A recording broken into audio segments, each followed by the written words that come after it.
In January of 2010, I thought wind turbines were good and green. Through intensive research during the next month, I was shocked and saddened. I learned that my assumptions were false.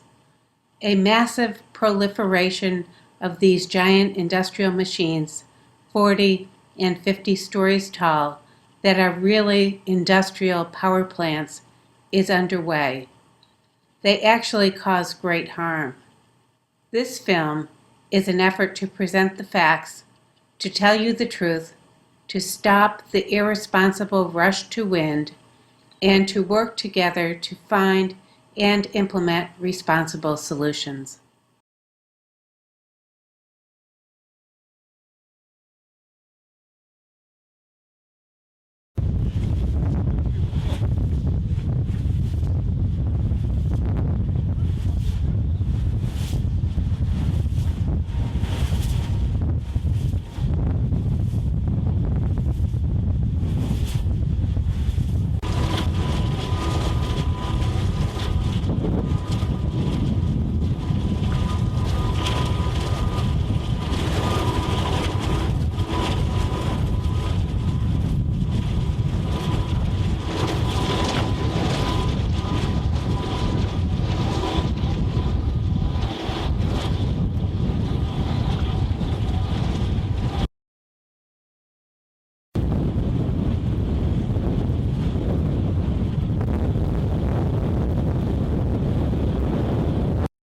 There is a rush to wind power all over the globe.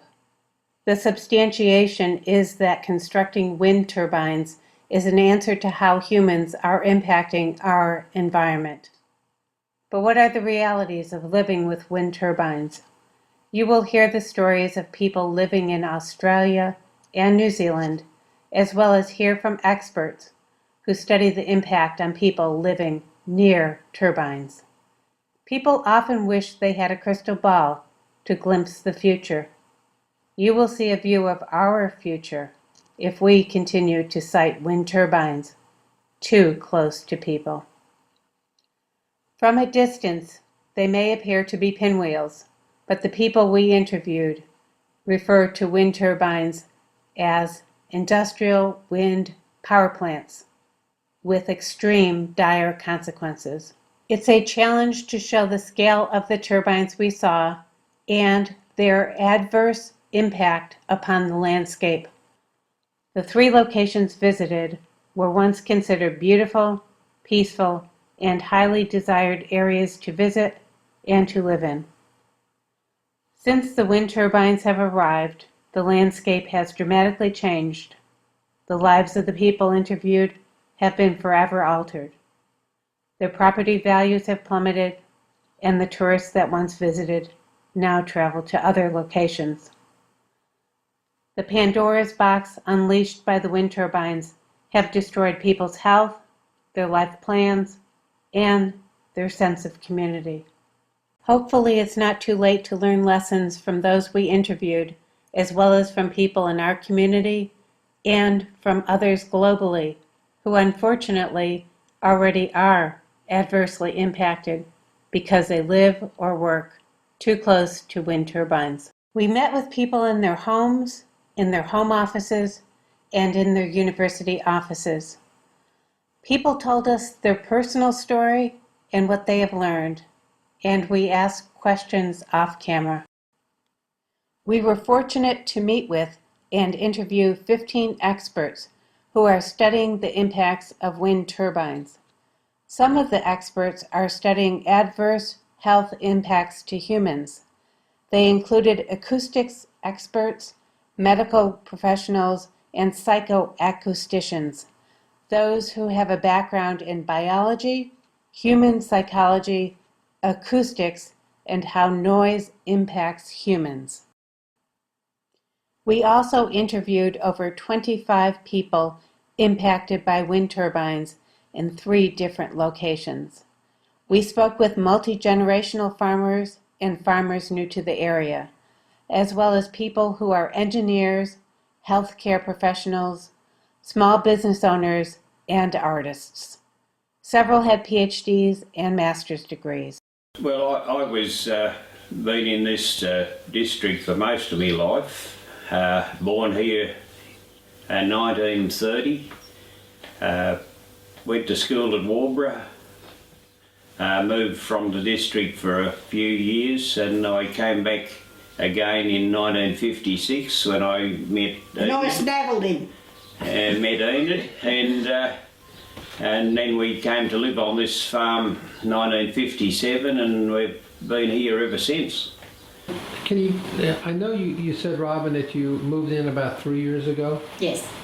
And where did you move from? We moved from New South Wales to Victoria because we wanted to have a small farm. We are interested in organic farming and sustainable agriculture, really. So we have a green aspect on life. We bought this farm because it had a lot of trees. We'd heard the government was going to bring in carbon taxing, so we bought this one because we thought we'd be carbon neutral.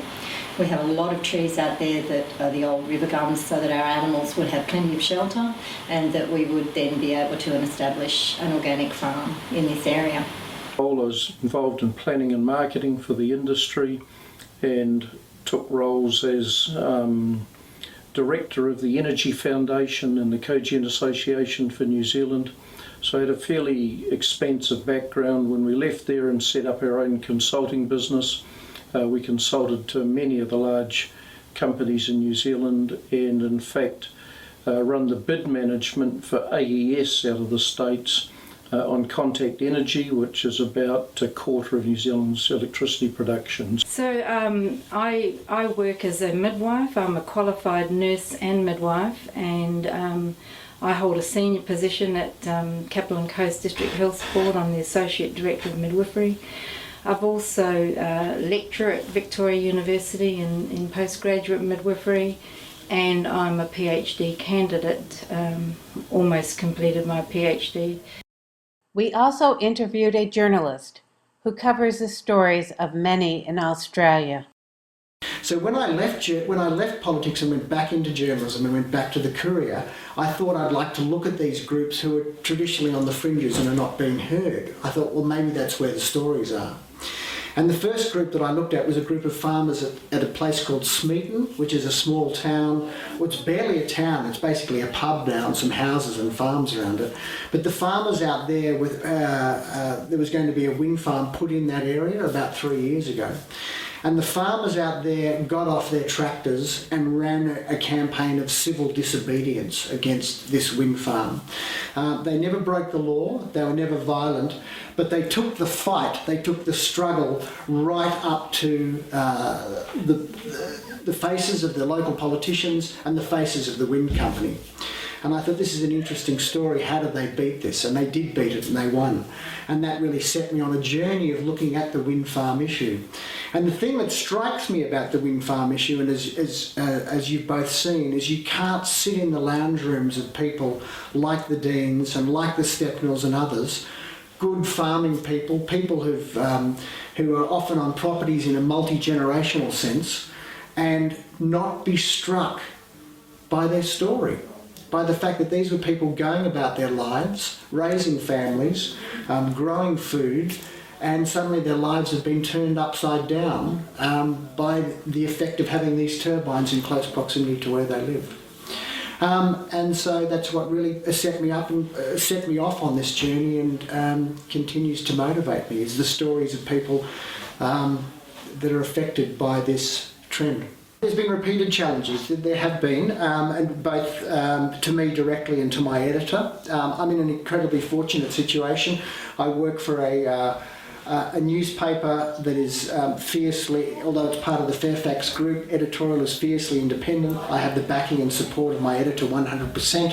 Her view is that the paper has reported extensively on the benefits of wind turbines and the good things they've brought to communities. And now that I'm looking at the other side of the coin, it's simply the other side of the story. And we as a newspaper, with a responsibility to this community, I mean, the paper's been part of this community for more than 150 years. that we would not be doing our job unless we looked at both sides of the issue. So I've been full support of the editor, which is great. There's been no political pressure on me at all from within the newspaper. There's certainly been some pressure from wind farm companies and local green groups, but that's fine. That's part of being a journalist. It's if I wasn't hitting nerves, then there wouldn't be the kicks back. So that's a sign for me that what I'm doing is the right thing. All of the people we interviewed, including the experts, had a positive view of wind energy before they did the research. And I guess the proof of the pudding for a scientist is that many of these people who are complaining, many of these people who are suffering, they were in favour of the wind turbines. They said, yes, bring them on. Let's have them. They're a good, clean, green source of energy. And then we're not against the notion of wind turbines. We just don't believe that they should be in a position where they impact on people's families and their homes and their lives. And given that the land out there is huge, I think it's something like 55 square kilometres of land out there, I didn't see any reason why they needed to be sitting in front of our faces when they could have been put much further away. The wind farm coming to the area, when it was initially proposed, we were very supportive. We've got many neighbours who have got turbines, and we thought, well, sounds like a pretty good thing. We live in the valley, we were never going to have turbines, but that didn't matter. We thought, well, it's got to be good for the environment, good for the community. We believe in renewable energy that, have sustainable practices. The house is built on sustainable methodologies and philosophies. So it's something that we thought was going to be good for everyone, and of course we were in the middle of a drought and we went, this will be so good for those poor farmers, they need some income, so we were completely supportive. My background was that I was heavily involved in the energy sector reviews in New Zealand and providing advice to a number of energy companies, including TransAlta out of Canada, and I had a pretty positive view of it, I guess, initially, only insofar as that I'd never been required to do the research. They're great. They're green, they're going to sit up there all day and generate power. It's going to be cheap power because we're going to use the wind, and the wind costs us nothing. A common thread ran throughout the conversations with people in the communities we interviewed, as well as with the experts. They all felt lied to. Lied to by the wind developers, lied to by the wind energy industry, and lied to by government officials. He said, have you got anything against wind farms? I said, well, as long as they're not noisy. He said, no, they don't make any noise. And he said, I'll come back and see you later. I never seen him again. And then they had a community general information meeting later on. That was fairly full hall. Most of the people there had connections or was getting wind turbines. There was a few of us there that went there to get general information. But when the people who asked a question in a negative light against the wind farm were soon told that no more questions from you. And that got a lot of people very upset. And a week later they had a meeting at Warborough so that people could find information, but there was a bomb threat which disposed of that meeting. But I wasn't vocal against them, I just asked a question, and the chairman of the committee said, was I in favour or not? And I said, well, I didn't know what to think because we wasn't getting told the truth as we should have been, because we was told there was no noise that affect humans. I never expected low frequency noise like this because they said it wasn't going to be here, but it couldn't be further from the truth. The investigation that I commissioned proved that. It proved why we was getting ill was the pulsing of infrasound. They've never measured it. When they first came to tell us about the turbines, they said they stood on our deck and they knew where the turbines were going to go. They said, you will not hear, absolutely not hear the turbines. There will be no noise from them. And I said to them, well, I don't quite believe that, because the small turbine what they have got in town, that was noisy, and so bigger ones would be noisier. And they said, no, you will absolutely have no adverse effects from the turbines whatsoever.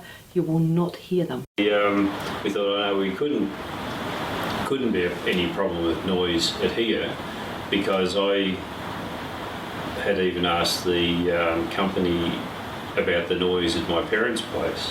What would we expect to hear from 1 kilometre from the turbines? And they said, oh, you won't hear them. And I thought, oh, well, we live 3.5 kilometres from the end of the wind farm, so we shouldn't hear them at all.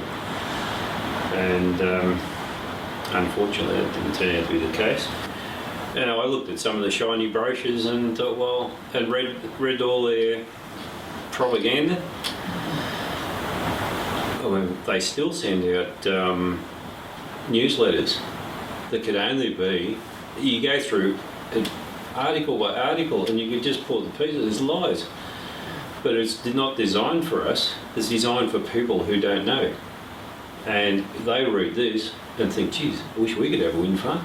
Ever since problems started, I mean, we put up our hand and said, well, hang on, look, what's going on here? Nobody ever told us this is what we're going to get.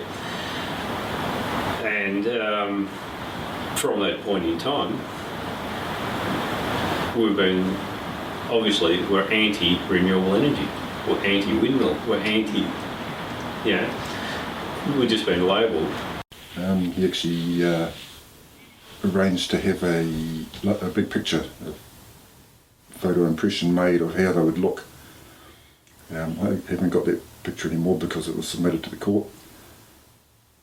But we got a copy of the neighbour's one, and when because we own that property or behind them as well, and when we stand there and look up at them now, the photo representation looks nothing like what is actually there. Why? The representation makes them appear much smaller than they are and less visible. The worst thing I think for a start was we were ignorant to the size of them and the impact, and also the heavy machinery. For a start, the amount of traffic that showed no regard for the locals whatsoever. There was 2 occasions where I had almost collision with some of their trucks. Sam had the same experience that I know of. And then when we started to see power lines starting to go up, which we were told there were going to be no overhead power lines, and there's quite a big network of overhead power lines. The general view was that they were to be well over the back, as they said, out the back of the second valley, that we wouldn't see them, and that at most it might be the tip of a few blades. What became apparent as the project was finally unrolled was that that wasn't true at all, that these turbines would be 111 metres tall, and that's right on the ridge directly above us, and would totally dominate our property and our views. John was actually overseas and they had woolshed meetings, the directors, because we've got 5 local farmers who are directors down in Harry Valley and Meridian, and all those sorts of questions were asked, and they just said, no, it'll all be quiet, you won't hear it, it's just going to be like waves lapping on a beach. Until you're faced with this issue and have to do the research for yourself, you really don't understand how toxic and insidious these things are. But when you do the research, and if you do it sensibly, you'll find that there's some very significant problems. We weren't particularly aware of how close they were going to be or how big they were going to be. We had no concept of the actual size. when they started talking about the height of the towers, the height of the blades, there was no reference point. And actually, I think since the initial planning application went out, they have increased the size, so we weren't actually aware of the size. And then we went down to a community centre function, and we just casually mentioned that Byrne had gone to a cardiologist, her blood pressure was high, we were getting prickly head, we were getting headaches, we were getting tinnitus, and then all these other people said, yes, so are we. And at that stage, we hadn't associated these symptoms with the wind farm. And then when all these other people started complaining about the same symptoms, Byrne went on the internet and started doing a bit of research. And then we found out this is global. This is a symptom of wind farms. And then what we felt after that is that we were terribly deceived by the wind farm developers. They had lied to us. They had not told us about the noise. They said the noise was minimal. It would not disturb us. It's like a slight breeze whooshing in the trees. That's not correct. They know about these ill health effects. It's a case of non-disclosure. They didn't tell the landowners what to expect in terms of noise or in terms of ill health. They were gagged by the confidentiality agreements in their contracts. They did not tell the surrounding landowners what to expect. Everything's fine, it's clean, green energy. We have now turned the green energy greed energy, because this is what it boils down to. The people that are around are more concerned about the amount of money, the financial gain. So it's the financial gain of a few to the detriment of many. They're not concerned about their neighbours. The wind farm developer does not care in the least what happens to other people. Because when we first started this, we thought we were mad. We really thought that we were, everybody kept saying, it's in your brain, you're a hypochondriac, you're this, you're that. Politicians tell us that. Our local politicians have both said, we're hypochondriacs and whingers. And we're out for a quid. And we're out for a quid. We don't need their money. We are not after money. It's not. We just want somebody to acknowledge the fact that it's making us sick. They went to what was called phase 3, where they built the solid tower V90 Vestas turbines. Went through the process through the court system of getting resource consent to build them. The neighbours got together because we had real concerns that these bigger turbines were going to cause us a problem, even though the power companies, as it turned out, were the best liars in the world. We think they must be trained at lying. We're telling everybody how good they are, they're not going to affect anyone, the noise levels are such and such. It all turned out everything they said was wrong. The noise levels are a lot higher, it does affect people. Of course we lost, and they built the turbines, and hello, everything they told us was wrong. They do make noise, they do vibrate, they're a blight on the landscape. They give us figures of how much power they're going to produce, but it's if they're running at optimum, 24 hours a day at optimum speed. A lot of days they don't even turn at all. A lot of days they actually use power. When the wind dies and starts up again at a different angle, it takes power to turn those turbines around so they're facing the wind again. So they're actually using power. But some of them we've been to, they're just covered in oil, and these are turbines that don't leak. So it does happen. And then you ask them about that. Oh, well, yes, we've had a fault there. You'll always get faults in everything. We were wrong. Too late now.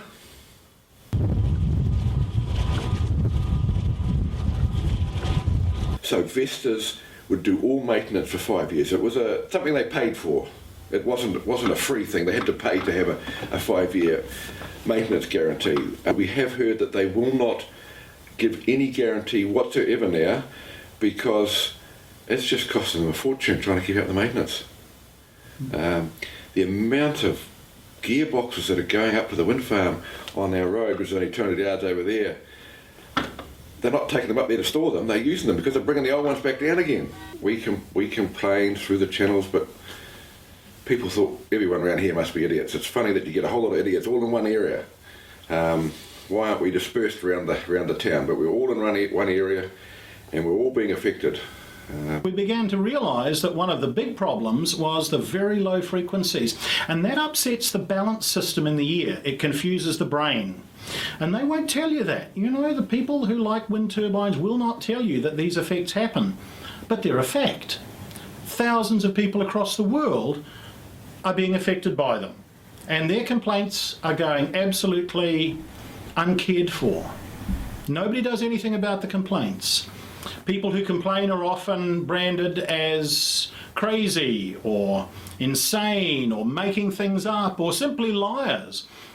These people aren't liars. What we're actually seeing is a very, very deep underlying biological mechanism which is stimulating what we as biologists call the fight or flight response. So the low frequencies in the natural environment are hardwired into us. Now they are the danger signals. They are the avalanches, that's a tree going to fall on me, that's a rock fall, or a predator coming to get me. So biologically we have evolved with all of this hardware in place so that we can detect low frequency sound. Now when we detect it, we get frightened. We try to look to where that sound is coming from. Where is the threat coming from? Unfortunately, with low frequency sound, it goes everywhere. Unlike high frequency sound, you can't tell where it's coming from, and that's more frightening. If you know that someone's about to hit you on the head with a lump of wood and you can see them, you know whether to fight that person or run away. If you don't know where the threat is coming from, you don't know where the predator is, you become extremely frightened. And what we're seeing across the world is people who are becoming physiologically affected by low frequency wind turbine sounds.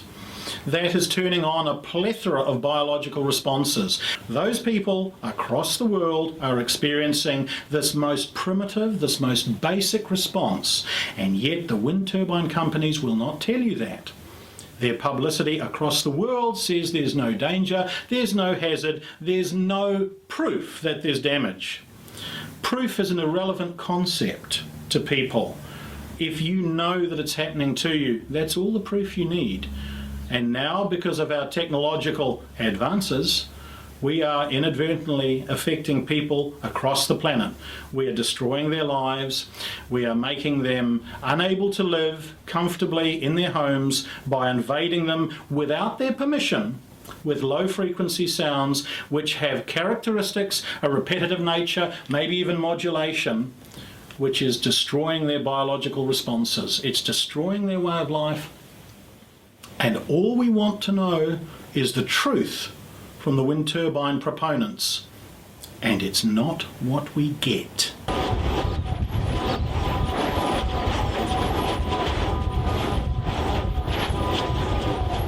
Everyone we spoke with talked about the complexity of the noise from wind turbines. So we chose 2 kilometres as the maximum distance in terms of the residents within the Macra Valley that we sampled. Now within that 2 kilometre zone, each of the abodes were exposed to wind turbine noise. Now wind turbine noise has very unique characteristics. Firstly, it modulates. That means that across time it is actually constantly changing in terms of its amplitude and its frequency. And not only that, but the actual modulation itself changes in relation to wind speed.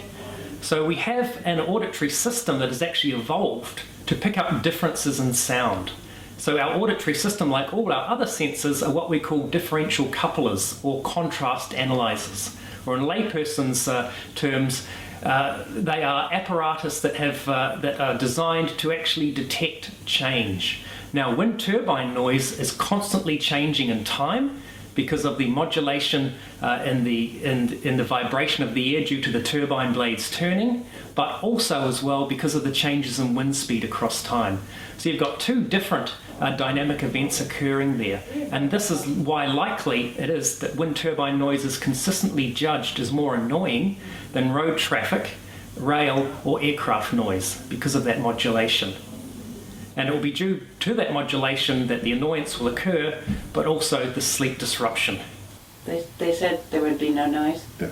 the PR people and the people at the hall who came to talk to us indicated there would be no noticeable sound from these things, which is not right. The wife does. She's always awake. They've given us a hotline number to ring to indicate when the windmills or the wind turbines in our general area are noisy or not noisy. We've made a large number, probably in the vicinity of 100. We've got a stack of letters. If a front comes through and they have to change, they're very noisy. We actually get some distinct noises. We get one noise which sounds like a train going over a bridge. It's sort of a loud thunking noise. Another one, the clothes dryer that keeps on going and going. And the other one is a plane that won't go away. Then we get a thing that I can only describe as a whump, which appears to be once the turbine has adjusted itself to whatever position it is, the first noise that comes from it is this whump sort of thing. It's quite strange. Because I was working away, next minute I felt that sort of, like you're on a boat. And so I went back to the house and turned the music up really, really loud, just to get rid of that continuous bass. It was that low frequency thing what really got me. Not the loudness of the noise so much, but it's that rhythm what was really bad. And the other thing is, the best way I could describe it some days was somebody sticking a bumblebee in your ear, and they continues. That was horrible too. Most of the wind farms that are being put up at the moment are being put up in rural areas, and these are areas which are known to be very quiet. That's why people go and live there. And there have...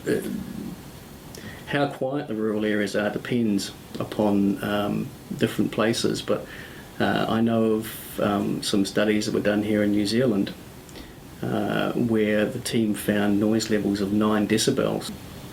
Here you are putting industrial machines into a very quiet environment. You're putting out a lot more noise than these people are seeing, and it's hardly surprising they get upset. So many different noises, but I always say to people, if they want to listen to wind farm, come along at 2 o'clock in the morning, because at 2 o'clock in the morning, that is the time that we often wake up. Quite often now, about 2 o'clock in the morning, you just wake up and you're just so alert. Heart's going. It's just sort of. You just can't get, you just can't wind down. You sort of get wound up. I finally got Asciona, that's our wind farm company, to put a sound monitor in the yard at Dad's. I've seen professional equipment taking noises there, the readings, and it can't possibly be compliant. That was in May of last year. Well, it's January, middle of January now, this year. They will not. After repeated requests, I cannot get that information. So why? They've got nothing to hide. On the one hand, you have all of the environmental variables of the wind, the direction, the humidity, the time of day, whether there are clouds or not. There's all those sorts of factors. There's the terrain and the geography, and whether there are trees, and whether there are valleys that are channeling sound, and all those sorts of things. We put that aside for a moment and we start looking at measuring sound itself. Most of the standards that I know of include a 10-minute average of what we call an exceedance, so that's perhaps the level of sound which is exceeded 10% of the time. Now that will totally miss any short spikes or bursts of sound. They won't show up on the 10-minute average. So that's not going to work.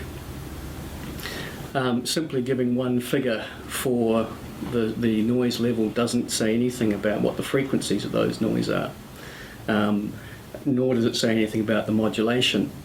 So, the frequencies can change how easily we perceive the sound, the modulation, also how easily we can pick it out of the background and how annoying it is.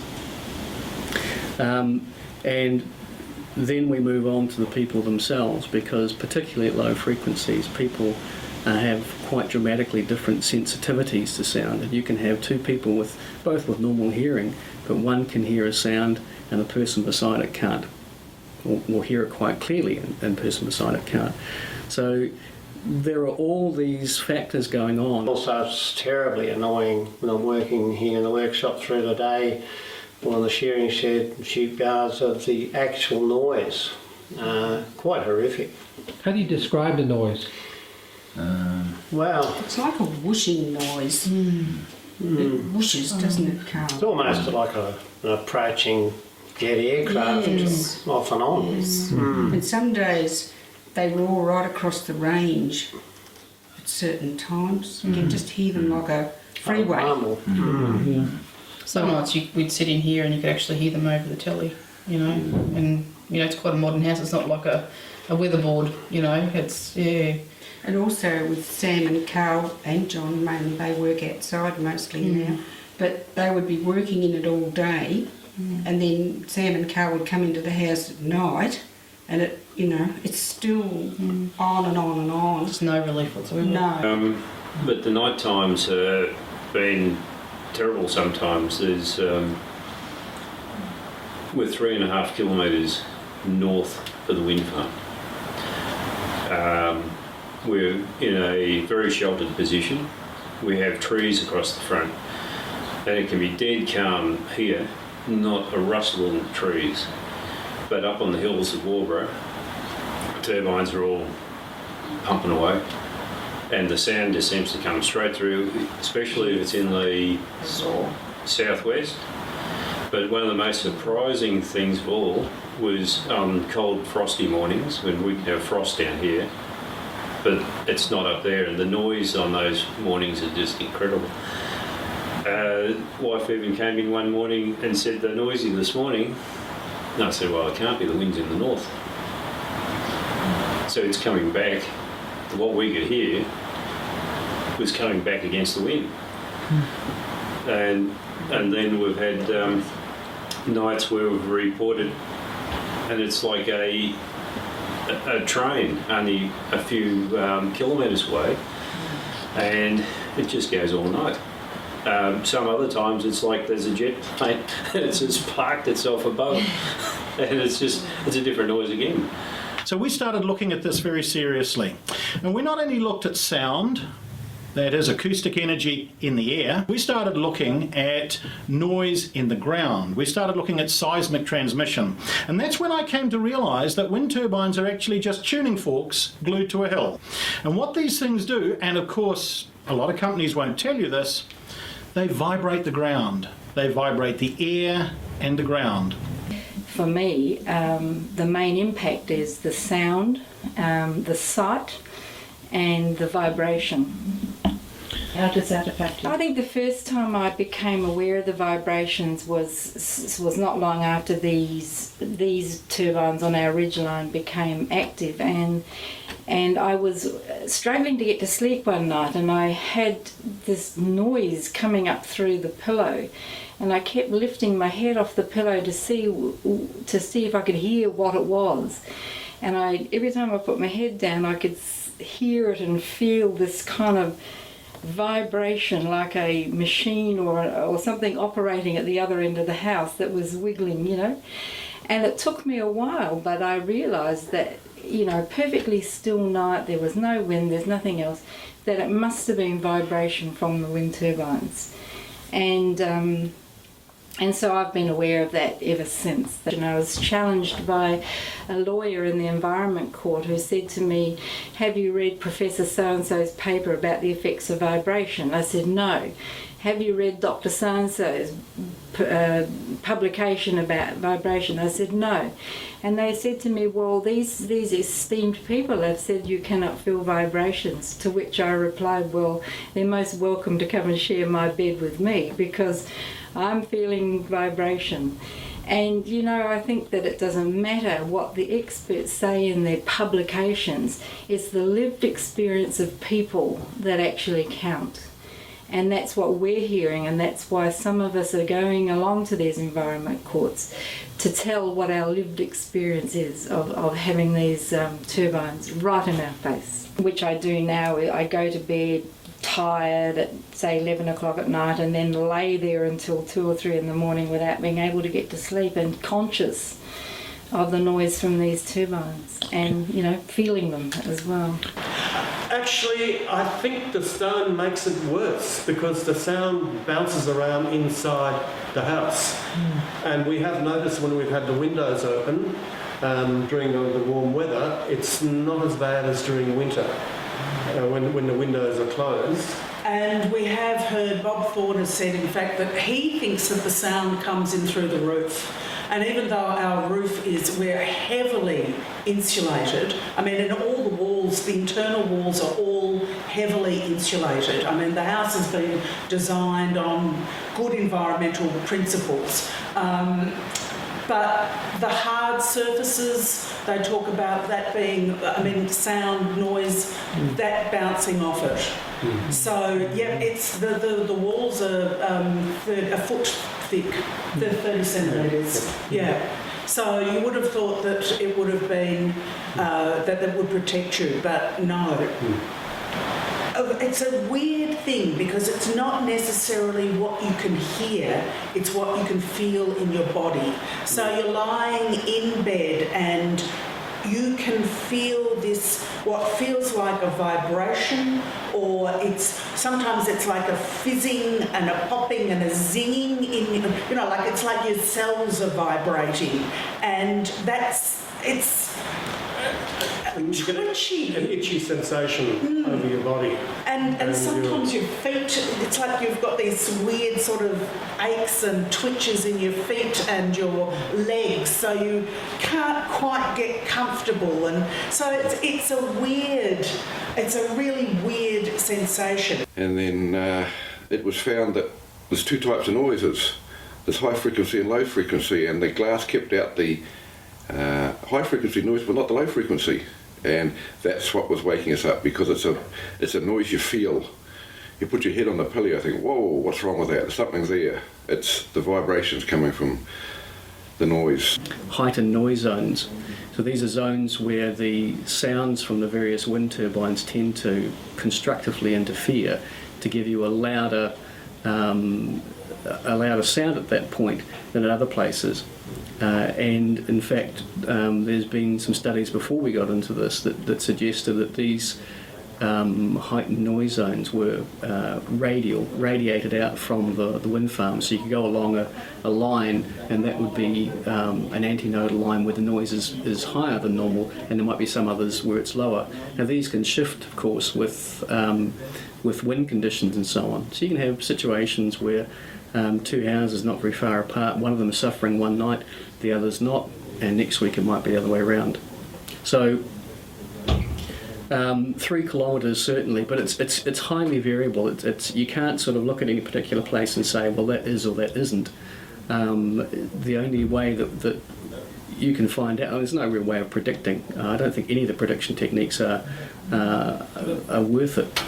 So we're talking about where you actually measure the sound, and studies we've done out in the field shows that, particularly because you've got multiple sources of sound, the sound will interact with each other and cancel constructively and destructively and so on.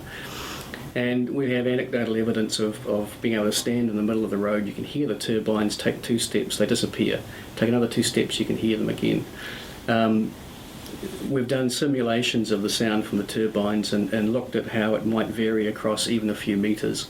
And we've found that the simulations up to 21 decibels over a space of 4 or 5 metres. That can be the difference in the sound levels. And we've measured with arrays of microphones, and we've found across 1 or 2 metres, 12 decibels difference in sound. So you can't simply say that you can put one microphone down near a few houses and say that will tell you what the sound is. On top of that, you've got the so-called attenuation of sound inside buildings. The wind company's noise experts will draw you a map and saying the wind farm is here, and they'll have a line around there, and that'll be a 40 decibel line, then the further line out, which will be a 35 decibel line. That is absolute rubbish. They haven't got the ability to predict it yet. What can happen here is we can hear the wind farm noise here. We can go closer to the wind farm, maybe another kilometre closer, can't hear them at all. We can not hear them here, go to our neighbours who are further away from the turbine, and you can hear them there. We can hear them on one side of our house in some situations and not on the other. How can you have what looks like a topographical lines telling you that's where the noise is going to be? As it gets further away, it doesn't get quieter, or there's valleys, there's gullies, there's trees. If you've got a night where there's really low cloud, that amplifies it. There's a number of things, and everyone's still learning. I've been monitoring for nearly 2 years a wind farm in New Zealand, and we've got records over a really lengthy period showing the environmental sound which is bombarding the people that live in this house. Now, our equipment is quite special because it has 2 microphones, so we compare the sound outside the house with the sound inside the house, so we can see what's happening. And what we know is that there's some really incredible things happening within buildings. Now, I need to introduce you to just one little scientific concept here, and that's resonance. Now, if I take a wine glass and I tap it with a pen, it will go ding. Now, all I've done is I've put one little impulse of energy into that wine glass. It responded in the only way it could, and it sang me a little song. It sang at the frequency it could sing at. In terms of a house, houses have resonant frequencies too, funnily enough in the very low frequency region. In New Zealand, the type of houses we have would have resonances between 50 and maybe 25 hertz. That's 15 to 25 cycles a second. Now, if you build another story, you can add about 5 hertz per story. So you've got a resonant structure. So when this acoustic and seismic energy, that's the energy through the ground, comes and starts shaking the house, it does whatever it can do. It does what it has to do. It starts to vibrate. And the rooms inside are resonant cavities. So we start to see the sound being reinforced and amplified. That's what resonance is all about. It's about amplifying that sound because the wavelengths are similar. So what we're doing with wind turbines is we're turning houses nearby into 3-dimensional loudspeakers, and the people are living inside it. They gave us pictures which were not very accurate. They talked about blade flicker, which completely put people off thinking about the noise. We were told it would not be noisy. People were told they would not hear it. We were also told that the only noise that ever is recorded is the noise you can hear, the ones that are available to the human ear. But they forgot about the low frequencies. They also forgot about animals that hear on different frequencies. So they wouldn't take our evidence. And when they came in to collect noise evidence, they did say our house was affected. At one time they came in the house, but then they said it wasn't in the standard, therefore it didn't matter. Everything has been linked to the standard. The whole of the community is suffering, but it's not in the standard, therefore it doesn't matter. That is the main problem. Nobody is considering the people. The standard is not correct. It is not for protection of people. We can never anticipate what's going to happen. The noise controls we have are a 10-minute flatnet, so any sudden noises never get reported through our council, which means all noises that wake you up, the bangs, the whistles, do not get recorded. These cause you to wake up. Then, once you're awake, the constant thumping makes it impossible to go back to sleep. So we have had periods of 3 or 4 days without sleep. which makes us function as, well, we cannot function and we cannot do our work satisfactorily. The local school had to phone up and say, could they turn it off please? They couldn't hear the children. That was the level. At one point I was standing outside my house talking to a lady on a horse and we just couldn't hear each other. It was so rough.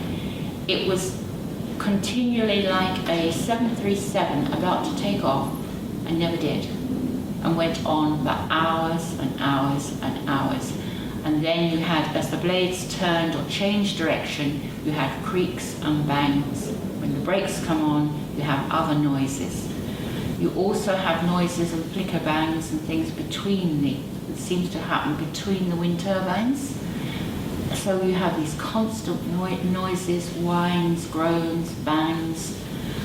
One of their towers was malfunctioning badly. It was 10-15 degrees off the wind. It was about to probably destruct. And I rang them up and said, listen guys, your wind tower's making this dreadful noise, it's jammed, it's off the wind. They came round, 2 of them came round. They abused me, they abused Andrew, they were rude, they questioned my knowledge of wind, they told me it was an optical illusion, and I was just making a complaint for the sake of making a complaint. It took them 4 days to fix the optical illusion, but that's the sort of attitude. It's still not right. And it's still not right. It's jammed tonight. It's facing in the wrong direction. And there were work trucks there all day. Yeah. But they are spinning this, everything that is going wrong is the fault of the people who are not happy with the wind towers, and we have become absolute, total and utter social pariahs. Now, in a way, the best thing it predicts is loudness, but when it comes to actual human response to sound, which includes annoyance, judgments of the hedonic nature, for example, whether a sound is nice or unpleasant, noise level does not seem to predict any of these responses. We've had some specific data come out from wind turbines from Scandinavia, Holland and Denmark. And what that has actually shown is that overall noise level only accounts for about 20% of the variability in human responses. So to put that in lay terms, we can actually get a whole heap of people and look at the differences in responses they have to noise. And indeed, we find there are huge individual differences amongst different people. And then we can go back to the noise level and say, well, how much of this difference that we find between individuals can actually be explained by noise level? And we find very little indeed. So when it actually comes to judging the health effects of noise, one should not be focusing on noise level as the be-all and end-all criteria for that. Because if one does, then they are putting the other people's health at risk.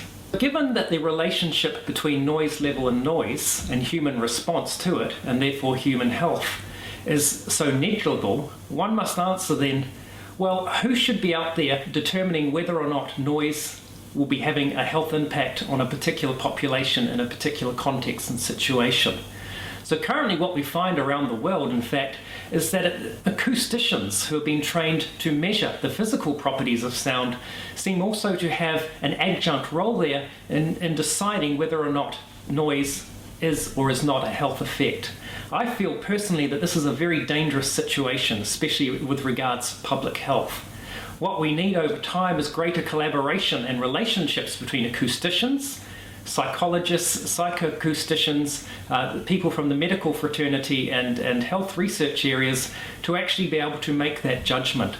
But for the meantime now, we should not be actually asking acousticians to come forward and make a decision on health impacts. We listened to people as they talked about the range and the severity of their health impacts. Dr. Sarah Laurie in Australia has found that people living over 6 miles from the nearest turbine are experiencing adverse health impacts and even cardiovascular impacts. You will hear from Dr. Daniel Shepherd as he discusses findings of the scientific study conducted near wind turbines in Macra, New Zealand. You will also hear from people in Macra who live within 1.24 miles or 6,562 feet of the turbines, as well as people living at greater distances from the nearest turbine. Yeah, well, the first thing is that the health effects for these people are real and are so debilitating that the health effects force them to make dramatic changes in their lives, to walk away from properties where they've been for many years, and in fact, often their fathers and grandfathers have farmed these properties. The other thing is that they having difficulty in being heard, in being taken seriously. They're dismissed for all sorts of reasons. The common accusation thrown at them is that they're jealous because they don't have turbines on their property. So the sickness is psychosomatic.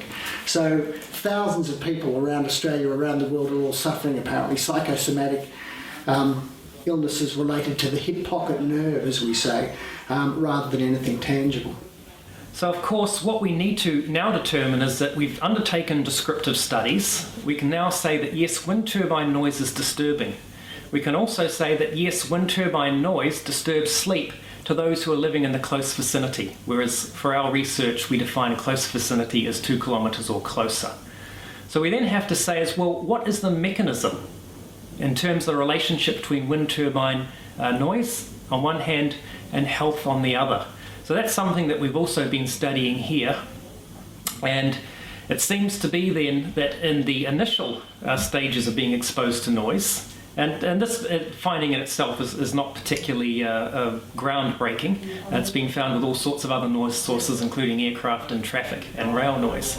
But in the initial stages of the exposure, one suffers quality of life deficits largely due to sleep disruptions, degraded amenity, and also annoyance. But given chronic exposure, that is exposure over time, what we expect to find, and indeed what they have found with aircraft noise, for example, is that the body's cortisol responses will actually increase and start damaging the body. And the reason this will be is that the brain itself and the auditory system therein cannot actually shut that noise out. Okay, we cannot habituate to this particular noise. It's almost like a reflex. Some noises we can actually filter out. Okay, but others, for some evolutionary reason, our brain seems very interested in. And as I've alluded to, those noises are often those that modulate, that is, change over time. And this is exactly why when we have alert signals in society, like alarms and sirens, they actually modulate over time rather than just being one constant sound.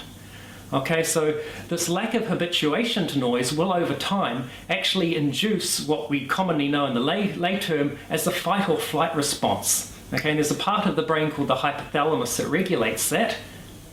And through these processes in the hypothalamus, which itself has connections with very important other parts of the brain, the frontal lobe, for example, and the thalamus, the release of cortisol occurs. Now, if this release of cortisol is consistent, that is, it just keeps happening, then eventually there will be physical prices to pay for that with the body, including cardiovascular effects, respiratory effects, and according to the WHO and their 2004 study, a whole raft of other physical ailments. What were some of the things that started happening? The first time they were turned on over closest to our house, just ear pressure, headaches, nausea, just constantly feel sick all the time, and got to the stage where just the noise, sleep, just waking up, just sleepless nights, just, you know, for 14 months just was unbearable. Yeah, it was. It didn't go away until we actually left. It took nearly half an hour to an hour when you actually left the property for you to start feeling normal again, and that's when we realised that we've got a big problem. It took me probably 6 months being exposed to them, and then I started getting heart palpitations, and 2 or 3 in the morning every night, early hours of the morning, you'd just wake up and you'd be so tired, but your eyes would be wide open and you're buzzing, you know, you just couldn't explain it, and just never settle back into sleep again. Yeah, I find our 5-year-old was probably the one without him realising, or even us for a little while. Like, he was such a good little boy, he just would go off playing, and as soon as they started spinning, he just got upset over nothing, just cry, just got very emotional, and wake up for no reason. And then we couldn't live here any longer, so we've had to move out of our home. We've been forced out of our home, and we actually live in Ballarat, which is 45 k's away, and travel out to work. But we've noticed a huge change in just himself, just off. You've got to go find him now. He just goes and plays, and he's completely different. The principal at the Waubra, suffers sort of more headaches, and he's noticed a change in his health as well. So it's a huge health problem.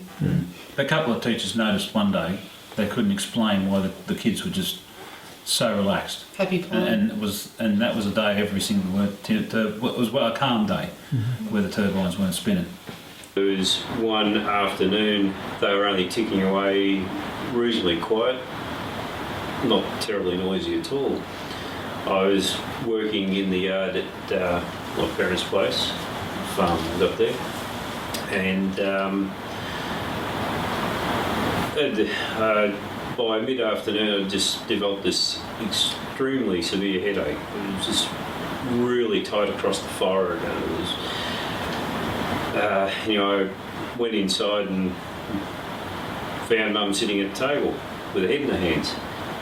I said, "You're right." And she said, "Oh, headache, real severe headache." I called out to Dad to put the kettle on. He came in from the garden. He's at this stage in his late 70s, and when he came in, he went straight to the cupboard, reached for the Panadol, and going on about this headache. And it was only sort of a moderate wind, but it was an extreme headache, sort of developed through the day, and then there's heart palpitations. It's just like you'd been for a run, but you hadn't been. You might be just working doing fencing or something like that. Well, fencing is what I was doing that day. An extremely bad night. We just felt like your heart was going to jump out of your chest. It was just a terrible, terrible feeling. I went to the doctor 2 days later. My blood pressure was down to 120. Again, it was just back to normal. But monitoring our blood pressure, and I monitor mine just morning and night. Recently had a 24-hour monitor on, and despite the fact I didn't really think, I thought I was having a pretty good day, but it sort of been, well, I'm on medication now because of the results of it, but normally only 120 or actually 117, and the nighttime one was the one that sort of bothered them because while I was asleep, it was sort of going up pretty high. But that was a night that they were going, but it wasn't a night that would keep you awake. And now that I'm taking medication, it's sort of caused another bit of problems because I get sort of lightheaded when the turbine's not going, or if you go away. And I mean, that's another thing. You go away. What are you doing? You're driving. The tractor the other day at the stop for a while, and then the shearing shed up at Dad's, and I had to sit down for a while. And just giddy.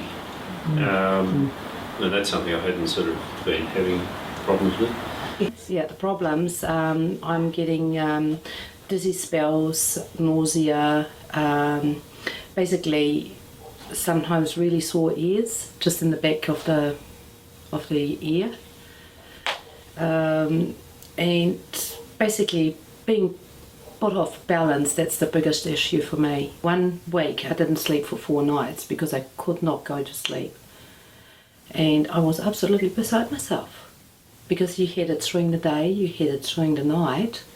And at some stages I actually had to go and leave the house and go somewhere else because I couldn't stand it anymore. When I leave for the whole day, I feel actually really, really good. And then I came back and I felt the same way again as before when I was there.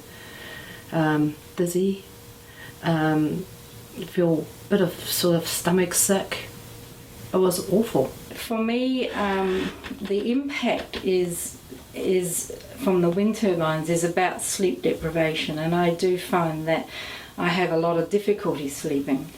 I can hear the turbines nearly all the time. I sometimes have trouble getting to sleep. I often wake up in the middle of the night. I tend to go to work every day feeling like I haven't had enough sleep. And that impacts on my ability to function in my senior level at the hospital, but it also affects seriously my ability to concentrate when I'm doing my work at home on my PhD.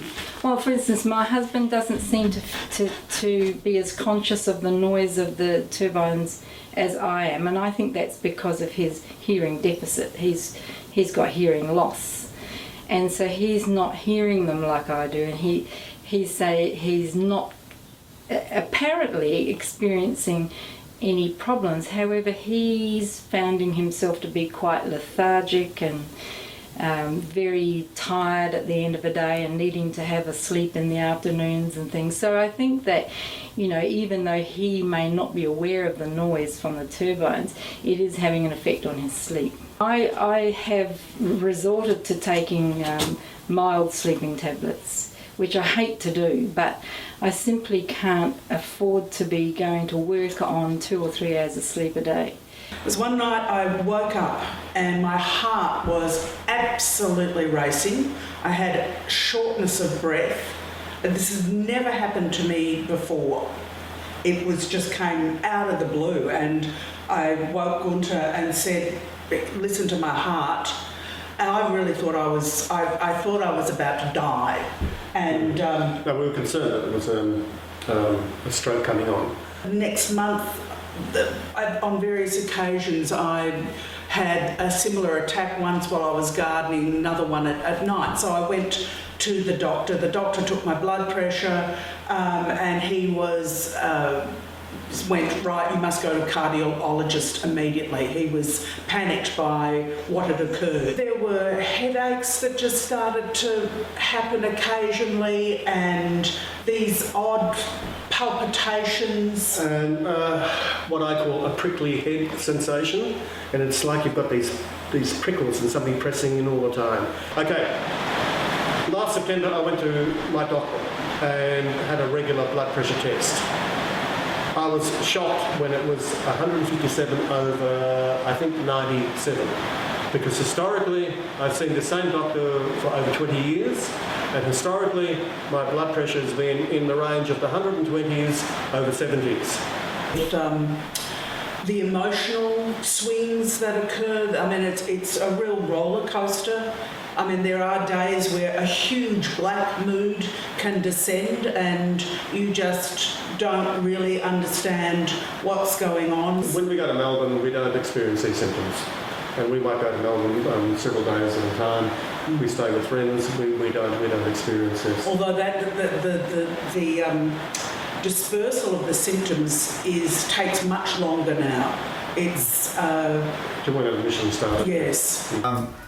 If I'm not careful, it'll take me out because I suffering from, they say sleep apnea, but what happens is that if I'm out here, I'll get contractions of the chest, pains in the chest, and I stop breathing during the night. There's no way that anyone should be subject to this. This is torture. This is vibration torture. Pollution from these things can go, infrasound pollution can be fairly strong 10 kilometres away. It's just the further you get away, the spots might be further away, but most certainly, as Dr. Laurie has found, 5 kilometres is hardly a safe distance. I'd say 2 months after it come on full production that I started getting headaches and things like that. But initially I had no idea it was that. I was thinking there was some other problem. I've never had headaches in my life prior to that, so I was beginning to think that there was something else going on. And it wasn't until I heard on the radio that another neighbour was having issues and he thought it was the wind farm. So then we started to put it together. I went to the doctor and he thought it may have been thyroid or vitamin B deficiency or sugar diabetes. So I had all those tests and they came back clear except for vitamin B12 was low, so they gave me vitamin B12 injections. But then I started getting vibrations in my lips, and then they didn't sort of go away, so I went back to the doctor and they did more blood tests and everything comes back fine.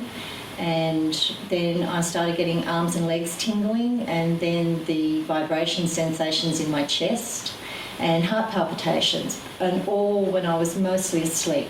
So I could wake up in the middle of the night with a heart start, like something, and think, oh wow, what was that? My heart would thump, and it feels almost like there's a mobile phone vibration somewhere, like you've got a mobile phone attached to your body, and that vibration sensation. It goes away mostly when I get up of a morning and start walking around, but it's there most of the night, and it's there mostly every night. So I now wake consistently somewhere between 2 and 4 a.m. in the morning with some sort of feelings in my arms, legs, vibrations. Sometimes I get headaches, depending which way the wind is blowing or if you can hear the turbines. We're both starting to suffer extreme blood pressure problems. Earlier last year, I had a bilateral knee reconstruction, which shows what a thrill seeker I am. And I was in hospital for 8 months, rehab and the operation. And my blood pressure was so low, they had to reschedule all my activity. My blood pressure in the morning now is usually somewhere about 150 over 110 with a pulse rate of 95 or 98. Now, there is no explanation as to why that is happening. I suffer from anxiety attacks, which is absolutely ridiculous. I'm a psychologist, I should know how to handle that, but it happens. I think I can't do this. Really simple tasks that I would normally think nothing of doing, I can get myself into an absolute tiz over. I get really emotional about things that are not worth getting emotional about. I get really, really bad headaches, but I get headaches for no reason at all. I wake up at night, I don't sleep for longer than about 2 or 3 hours in a session, and I wake up and my pulse is going like crazy. It's like I've had a nightmare. Well, I think it plays up with my sugar, because at different times, you know, the way the noise and everything else, and then the blood pressure, and then the pains in the head, irritability. Well, perhaps I might have got a head start on that one, I don't know. But at any rate, it makes me worse. I don't know, things... and you see people around not talking to each other and... Nah, it's horrible, isn't it? Yeah. It's not the place we came to live, and... No, it's changed everything. Yeah, everything's stuffed up.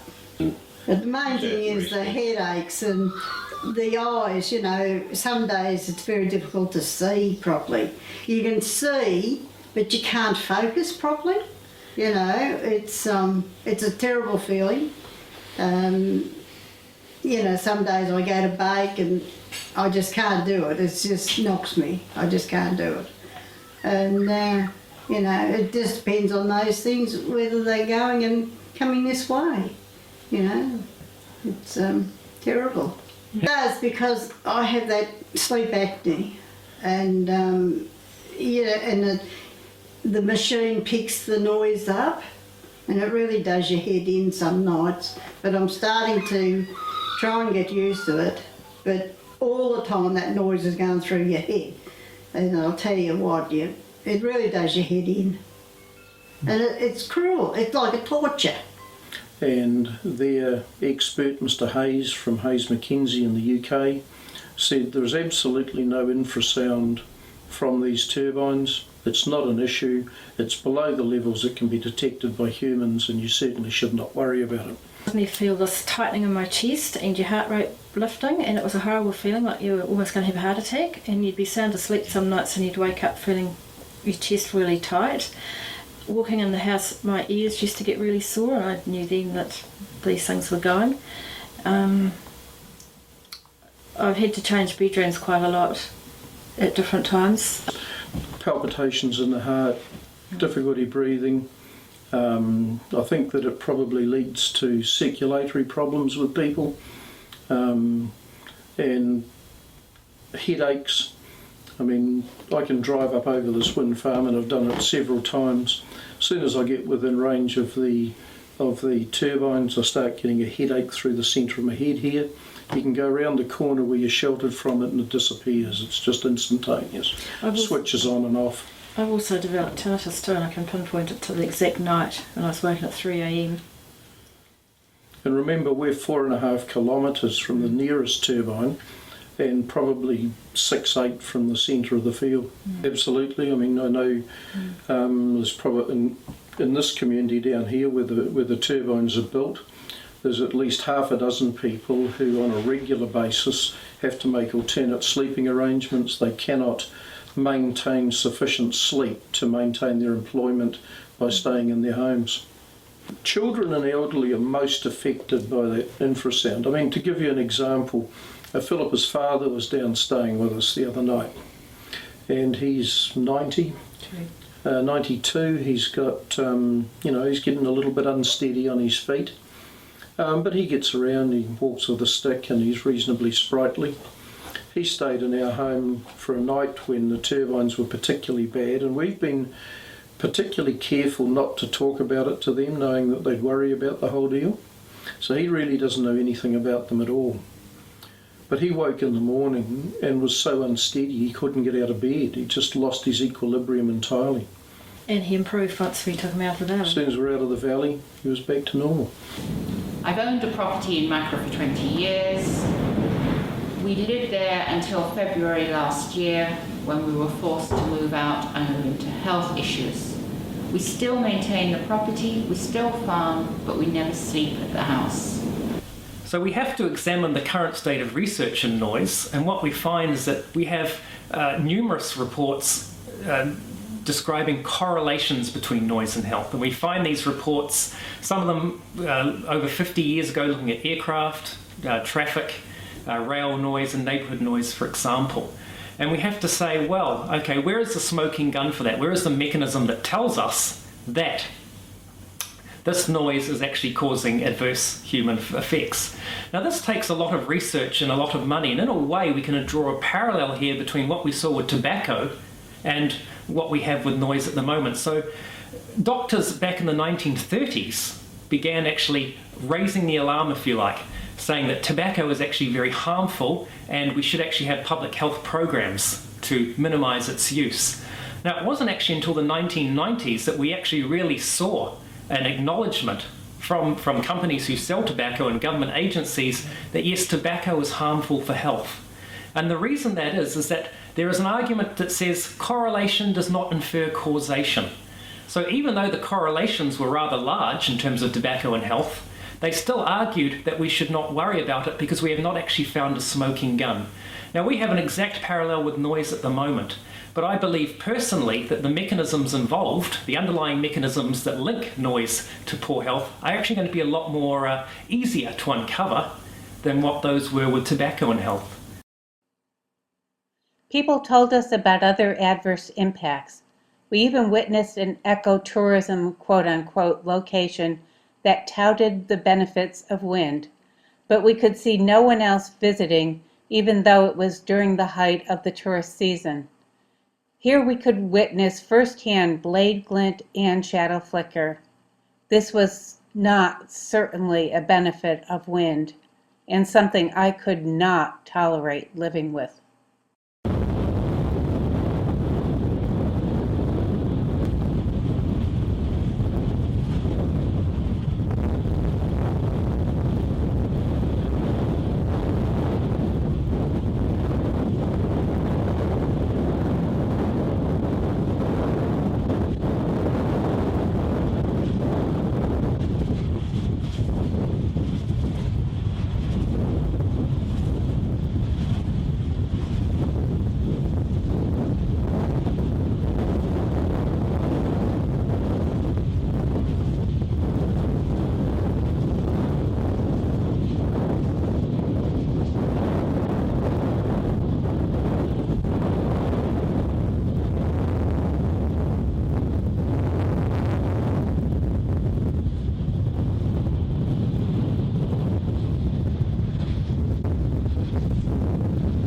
their PR man for this region, and basically he told us that there was going to be no problems. They wouldn't be visually offensive, they wouldn't be noisy, they wouldn't affect the landscape as you could see it. We haven't had much trouble with glint, but the flicker is quite noticeable, especially in the beginning of summer and at the end of summer, because the sun starts moving across the western horizon in a different level. It comes across lower, so we get a flicker into the house and into the garages. Did they tell you there were going to be problems? Or there would be none. There would be no flicker, no glint. They gave us charts that showed us how far the flicker and glint would go, and they were wrong. And certainly the people from Meridian Energy, when they sent their spin doctors, I call them, around to talk to each of us individually, they completely downplayed the possibility of us having any effect at all. He clearly said to us there would be no possibility that we would hear those turbines at that distance, and that things like shadow flicker, blade glint, not a problem. They were very clear that it was going to impact us very little. But I know that when I'm in my office, looking out the window, I can see the shadow flickering around on the hillside, and although the shadow doesn't actually get to my house, it's in my visual field, and it's disturbing to me when I'm doing my work. We were lied to about the noise, we were lied to about the lights, we were lied to about the whole disaster. We can't move because it's our life and it's our home and we don't want to move. We have to put up with it.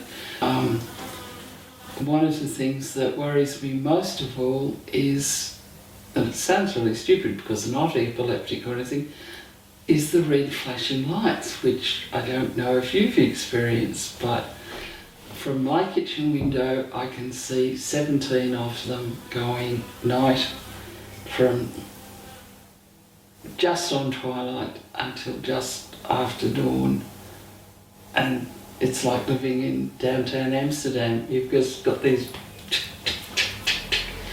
and it's constantly stressful. We asked people who spoke to us in 3 locations close to wind turbines about their own property and also about real estate close to the wind turbines. There are people who have been physically displaced because they can no longer live by the turbines. A number of people have shifted from these communities. They've sold up their land. They've lost money. The value of their land has been degraded. They've now had to shift away to somewhere where they can live in peace and harmony, where they can feel well, where they don't suffer the fight or flight response, where they don't suffer being woken up at night, where they don't get that continual anxiety and fear because of that basic system triggering a biological function which is deep down in the wiring of the brain of all animals. Because we had to buy a house, we moved out from the area. We've had to take a mortgage out to buy a new premises to protect his health. We have fought Meridian since 2005, before, during and after construction. The wind turbines, one of them is partially on land claimed by us. We are still fighting that. And people have moved out. We've lost about 3 or 4 neighbours have gone. Our understanding is that the people who owned it were told by our health department that no one is to live in this house because the ill effects of the turbines, which were extremely close, they were probably, there'd be a few turbines within a kilometre distance to it. It was unhealthy for them to live in there. They couldn't. They were instructed that no one is to live in this house. The power company bought the house, they relocated them into something nicer and made them a nice financial payout. Also, when they do that, you sign a bit of paper to say you can't talk about it. But people can talk about it privately, and they do. And our understanding is that it was the low frequency noise setting up the vibrations in the house. That was the problem. This same house, one of the people in our society that was formed to fight the wind turbines, actually themselves saw a full glass of water put on the windowsill and the water vibrating over the edges. Before the consent was even granted, we spoke with the power company people. We were bringing up our objections, and one of our objections was, is it going to devalue the value of our land? And they said, no, we're seeing it now. People are saying, I don't think I'd buy up there. It's too close to the wind farm. Your neighbours that have been affected, have any of them considered leaving their homes? A lot of them have. Yeah, there's a lot of houses, a lot of, several from around this area. 13 homes have been, now Warburg's not that big of a place. The wind farms bought out quite a few places. Some of those are on visual, because of visual reasons. We know damn well that they were for health reasons, but they, for some reason they can't admit that. A lot of the places that have been bought at Warburg have been paid market value or even above, but they were bought by the wind farm. So statistically, prices have not dropped. But there are places that still can't sell. There's a lot of places around. There's some people have gone as far away as Tasmania. Just to, they've got into a place where they thought, well, they can't put turbines here, so and unfortunately, some people who have, one person has left only to have a, because of the wind farm, only to have another one proposed right next to it. 8 houses have been bought out by the company. It's the small those farms. people have moved out and those houses are just sitting there empty now. The farms that they were buying out, it was people. For instance, if you bought a property and you had 25 acres and a house, somebody from Ballarat, Melbourne or wherever would come out because it was a nice district. And one lady loved it. The Pyrenees were her view. And now, then she only had a view of wind towers. So she did complain, went through all the procedures and they bought her out. So, as Val said, that's got to be an admission of a problem. Yeah, there's more places in, like just little, just houses in Ballarat, like in Marlborough Township, for sale. Well, if you tried to sell your farm, I don't know who would want to live here. It's it's probably not a saleable item, really. It's a huge problem. And you can't rent. We can't rent this house.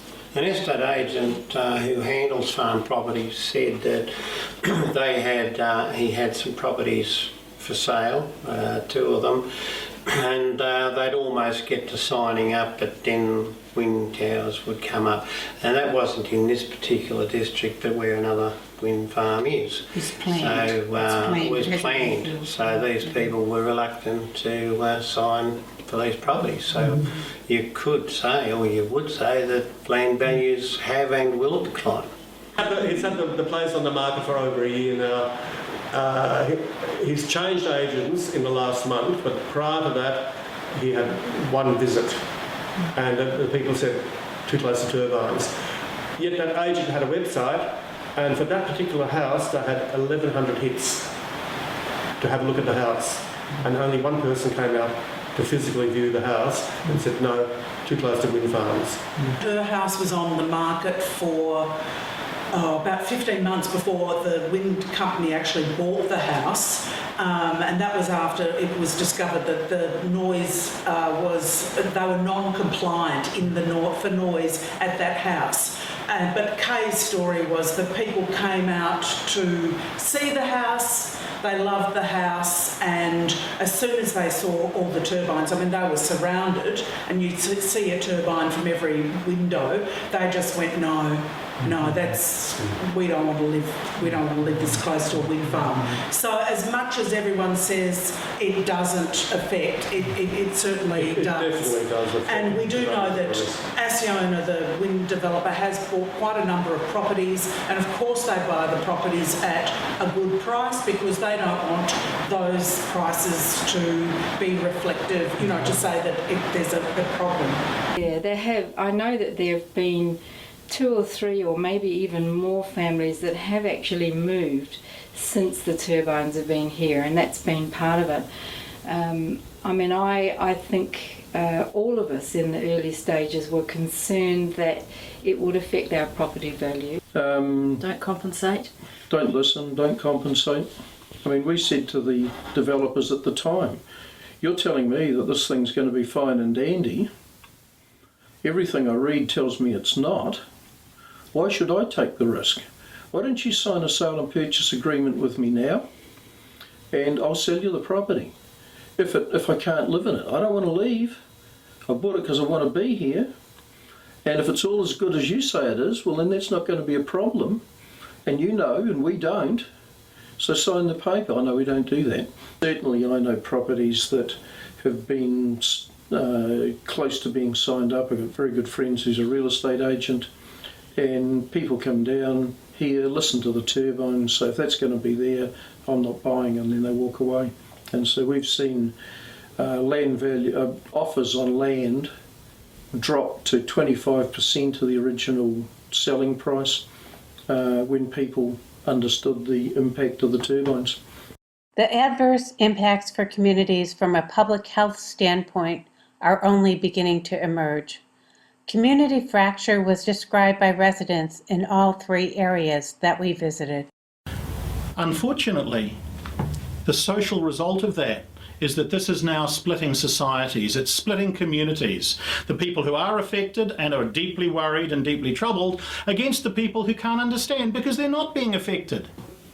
They're not being heard, they're dismissed. And the other thing is how divisive wind farms are in communities, how they can split communities down the middle. Often wind farms and wind farm proposals are done surreptitiously. Wind farm companies come in and hold confidential or secret negotiations with prospective landowners. Those landowners are asked, requested or forced to sign confidentiality agreements. What I'm talking about is the effect on communities, how the wind farm companies seem to operate, and the lasting and ongoing split that occurs in communities where wind farms are located. The community's been destroyed. The community of Warborough has, this wind farm has pitted neighbour against neighbour. 5 generations of neighbours that have been in this area, they do not talk to each other, they abuse each other, they insult each other, there's been violence, there's been death threats, there's been destruction of property, assaults, yeah. There's neighbours time their visit to the local general store where they pick up their milk or their newspapers or whatever like that. They time it so they don't run into other neighbours because there is a conflict. And the local pub, the Warborough pub, closed down recently, and one of the reasons was, well, what happened was that people stopped going to the pub because they didn't want to bump into their neighbours and they didn't want to have that sort of friction, so everyone went to drink everywhere else, so they lost their clientele, and then they've been trying to sell the pub, but every time someone came to see the pub, they looked around and went, turbines, too close, and so indeed the Warborough pub just closed its doors. They couldn't sell it, so they just closed its doors. Our neighbours don't talk to us. We get really sour faces from people that were very good friends of ours, and they look the other way. Both neighbours are direct to say it's pretty quiet around our way. It's not a friendly place like it used to be.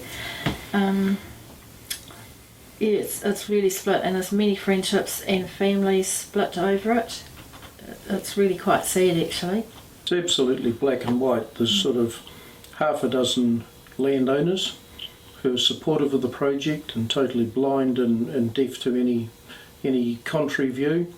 There's virtually all of the rest of the community who are opposed to it, and there's probably a small group who were very close friends of the farmers before who are sitting on the fence but often been said that a lot of them are not entirely happy about the whole concept either.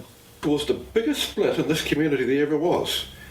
But here, it's the one family, everyone else is against it, no one speaks to them. I wouldn't like to live their lifestyle, no one talks to them. We've had the guts to stand up and say, we don't think this is, the best thing that's happened in the world.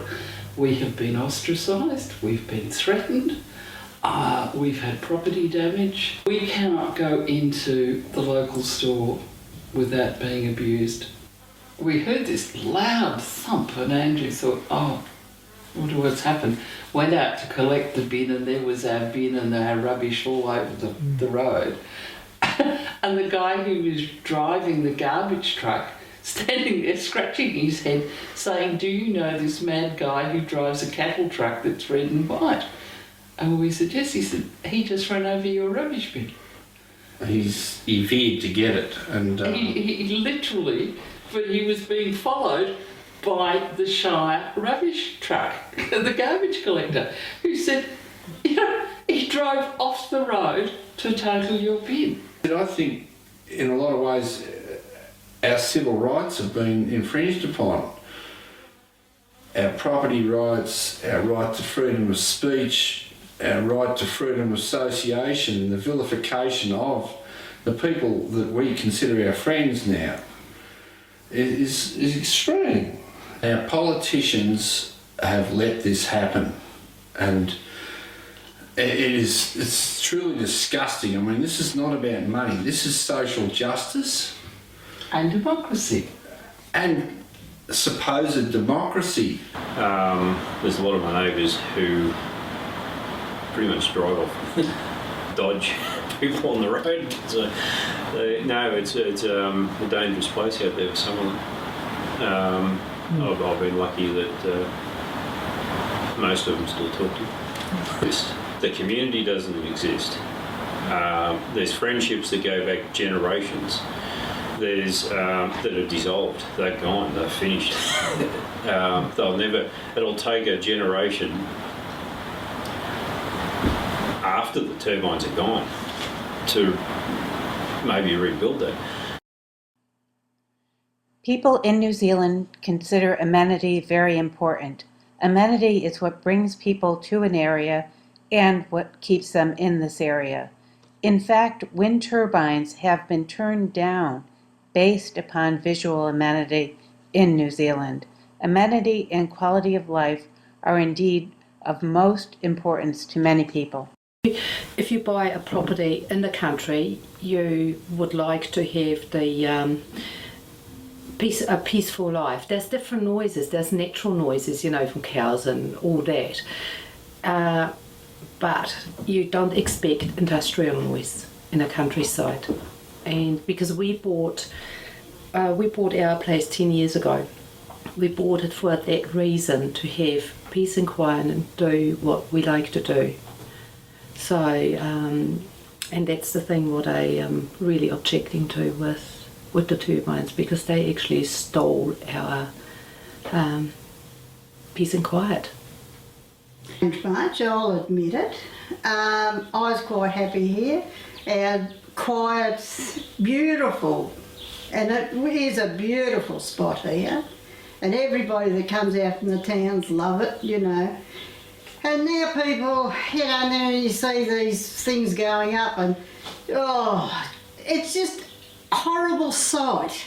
And it aggravates me greatly. Well, yes, I used to hate leaving here to go on holidays. But now I look forward to it, to get away, escape. It's destroyed the environment we grew up in. Dad's been here for 80 years. I've been here for 51 years. Why would I want to be anywhere? I've been other places.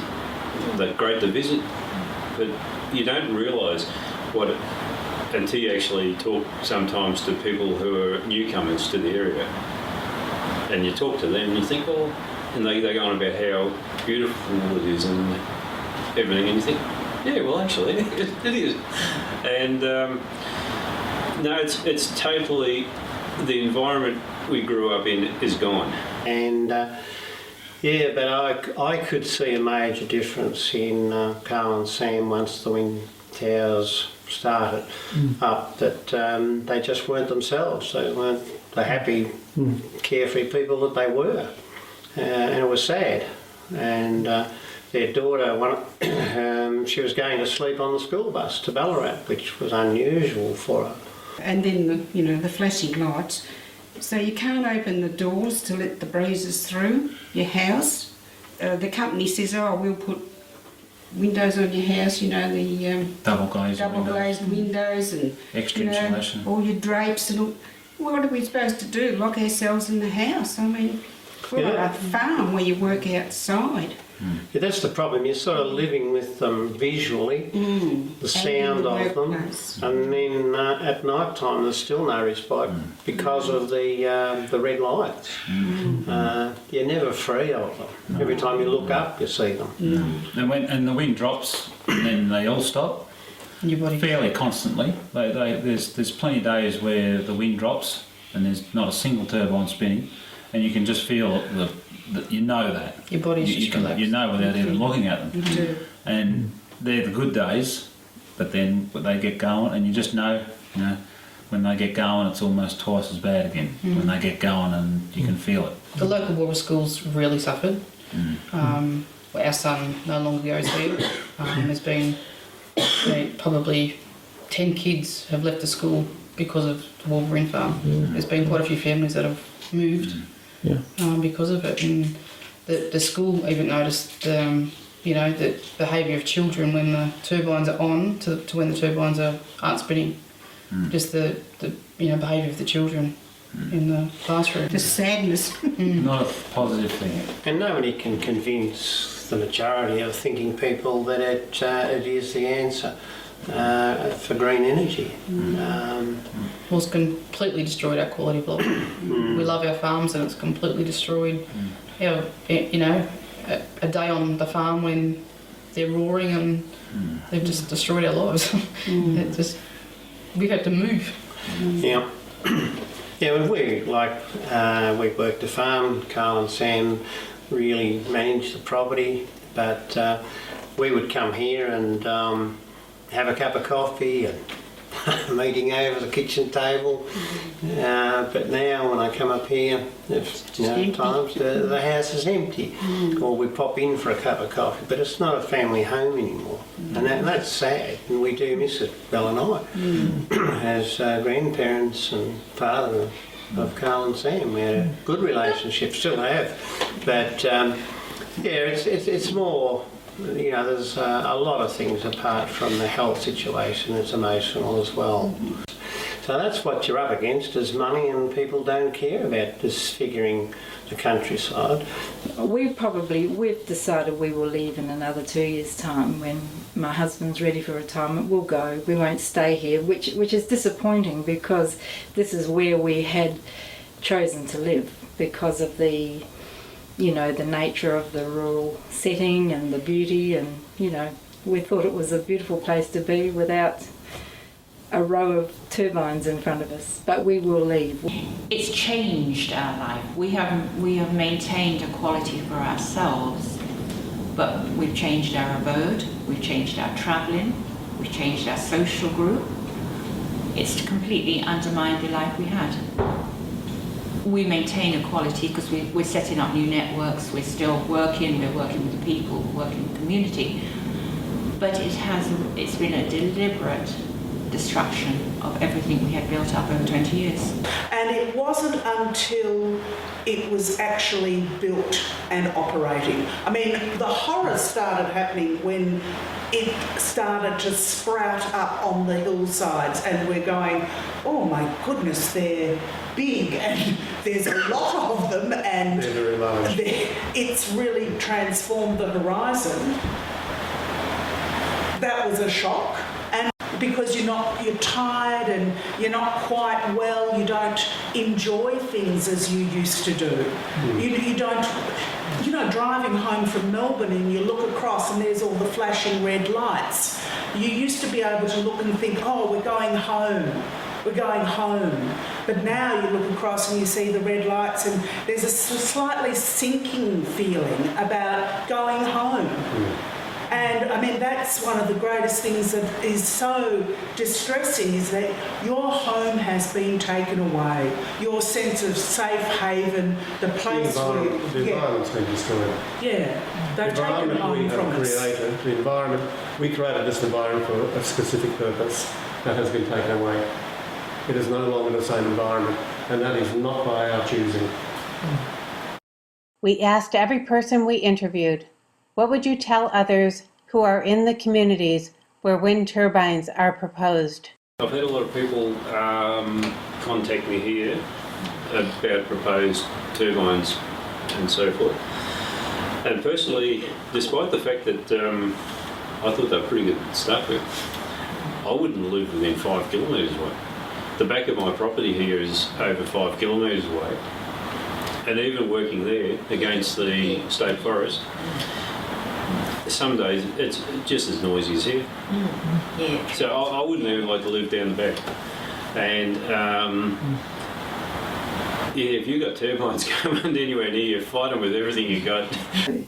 I think it's useful for families or people who are faced in this situation to form some form of group that can work together to share information and share research and really become quite knowledgeable about it. But the thing that I guess that's most important is just don't believe what they say. Go and find out the information yourself, because their vested interest is simply and only for themselves and not for the community. Don't do it. Don't do it. Fight as hard as you can. Do your own research. Don't believe a word they say. Go on the internet, research it, talk to other people. With the internet you can talk globally, listen to other people's experiences. Question. Be sceptical. Be very sceptical and research and organise and stand up and build with other people, because there's so many people that have already experienced this, so you can build on what people have already done and work with, and don't be intimidated. Don't let yourself. No. Stand up and fight. Try to stop them. Really try hard to stop them, because it has got bad effects on people. So what are you going to do if a power company comes to your area and decides that they're going to invade your personal space and put up a wind farm? What I think you should do is challenge them. The onus is not on you to prove the safety. The onus is on them to prove the safety. They will tell you the science is all over. It's finished. There's no need to do any more research. Well, I can tell you something as a scientist and a philosopher of science. The science is never over. It is never finished. Science is a continually evolving platform of knowledge. It's never over. There's always more to find out. So if these guys come to your town and say, hey guys, we want to give you some wind turbines because they're really cool, you say, prove it.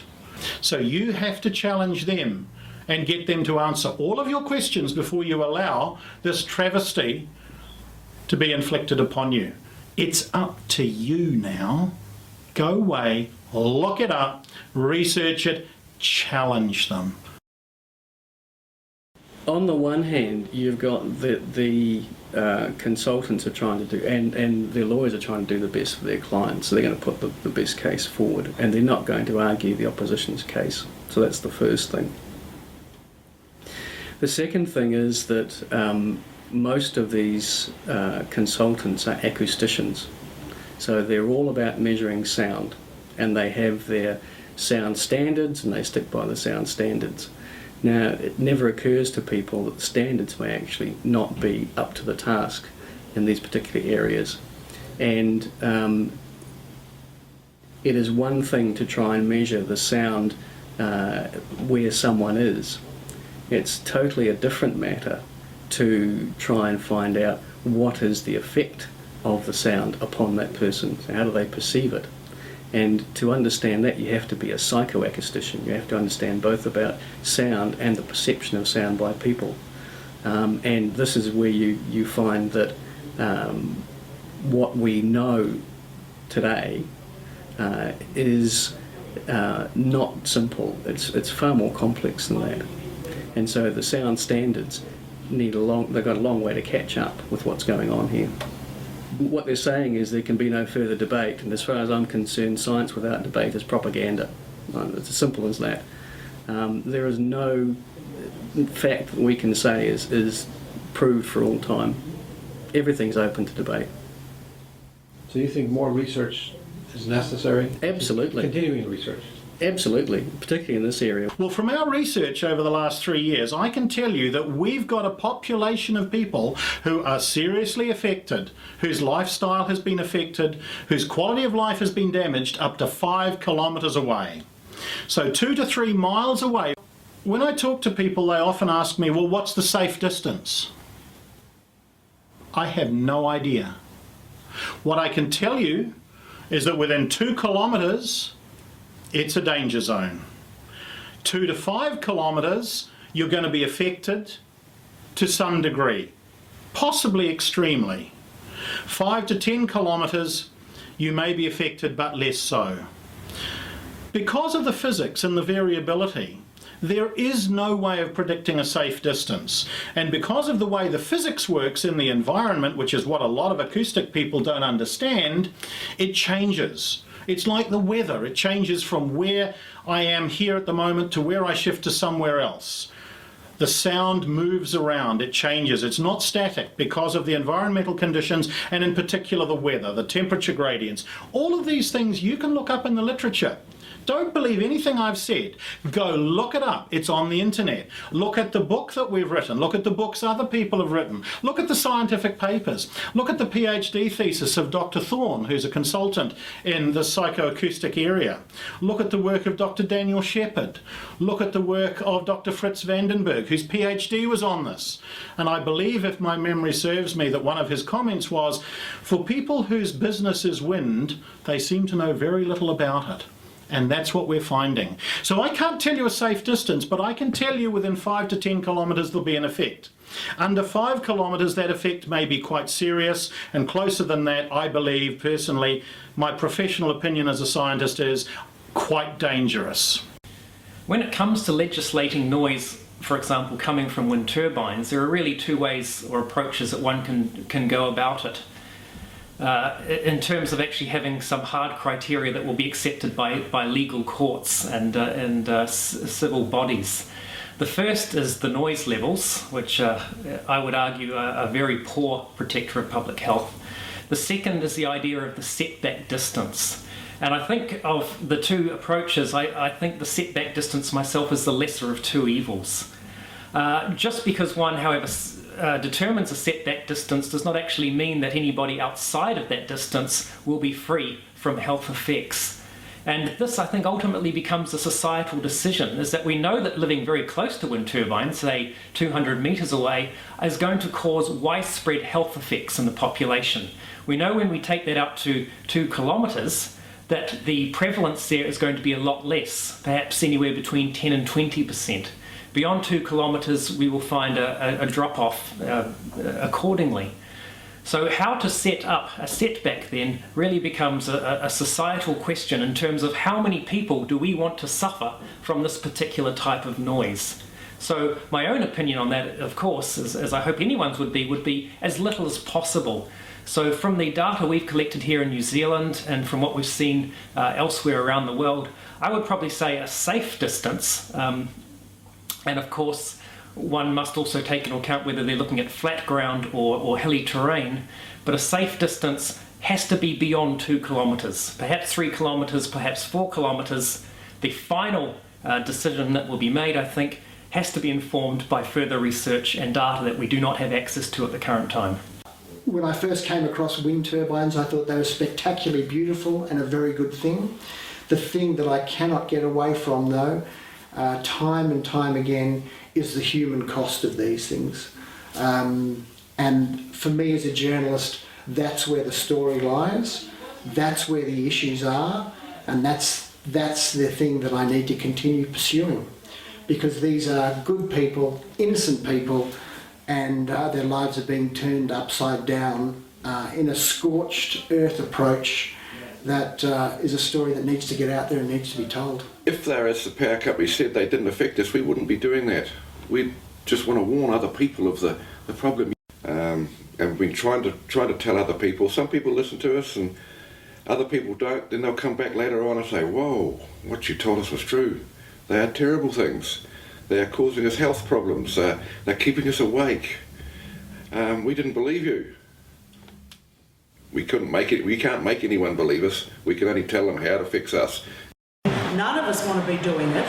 Everyone wants to get back to their own lives and the peace of their lives. But if we don't stand up and if we don't tell our story, then there's all these people that are going to end up suffering what we're suffering and our neighbours. And that just is something that cannot happen.